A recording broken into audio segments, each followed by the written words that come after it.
ॐ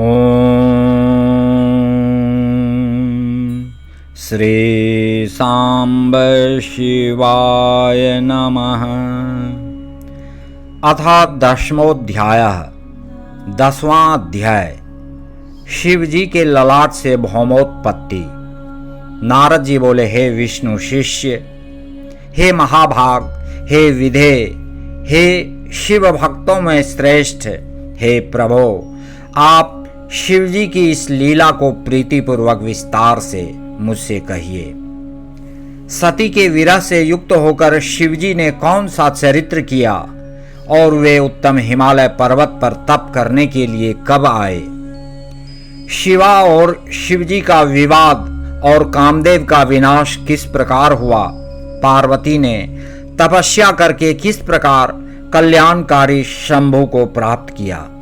हे ब्रह्मन, इन सब बातों को तथा महान आनंद देने वाले अन्य सुंदर शिव चरित्रों को मुझसे कहिए।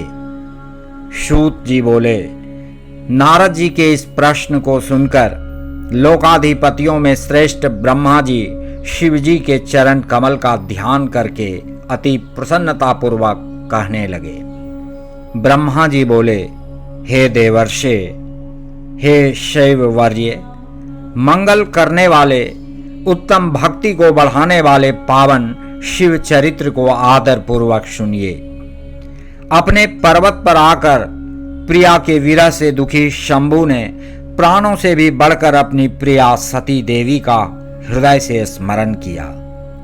वे अपने गणों को बुलाकर उन सती के लिए शोक प्रकट करते हुए, लौकिक गति दिखाते हुए उनके प्रेम वर्धक गुणों का अत्यंत प्रेम पूर्वक वर्णन करने लगे।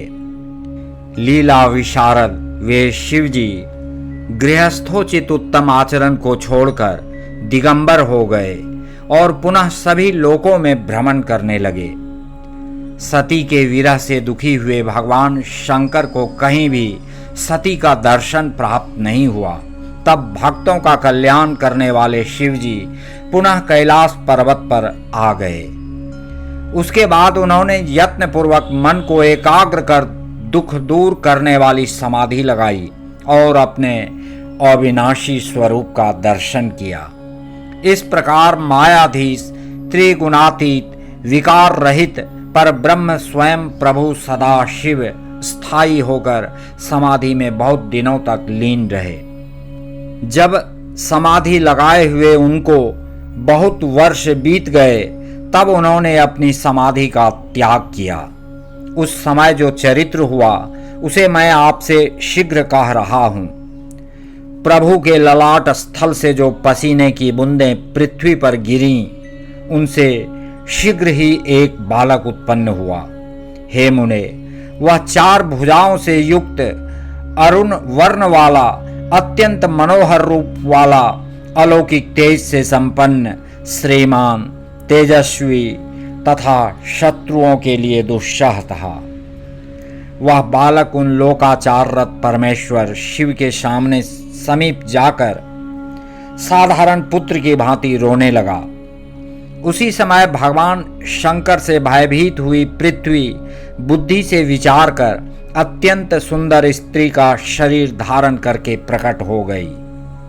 उसने शीघ्रता से उस सुंदर बालक को अपनी गोद में उठाकर रख लिया और प्रेम से उसे अपना दूध पिलाने लगी। इस प्रकार वह परमेश्वर के हित साधन के लिए सत्य भाव से बालक की माता बनी और प्रेम पूर्वक हंसते हुए बालक का मुख चूमने लगी। तब कौतुकी, सृष्टिकर्ता तथा अंतर्यामी शंभु इस चरित्र को देखकर उसे पृथ्वी जानकर हंस करके उससे बोले, हे धरणी, तुम धन्य हो, तुम मेरे पुत्र का प्रेम से पालन करो।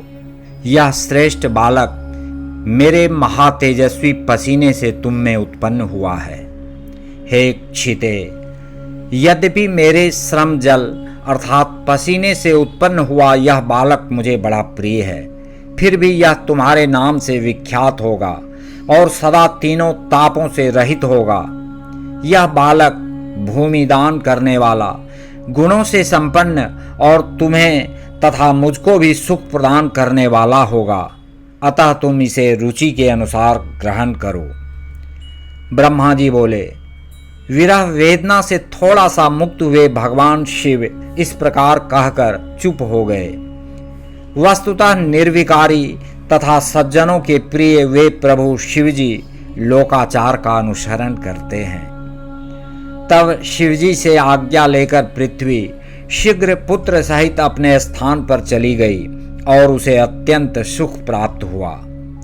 वह बालक भौम नाम प्राप्त करके शीघ्र ही युवा हो उस काशी में बहुत काल तक शिवजी की सेवा करता रहा। इस प्रकार वह भूमिपुत्र विश्वेश्वर की कृपा से ग्रह पद प्राप्त कर शुक्र लोक से भी आगे दिव्य लोक में चला गया। हे मुने, मैंने सती के विरह युक्त शिव चरित्र को कहा। अब आप शिवजी की तपस्या के आचरण को आदर के साथ सुनिए।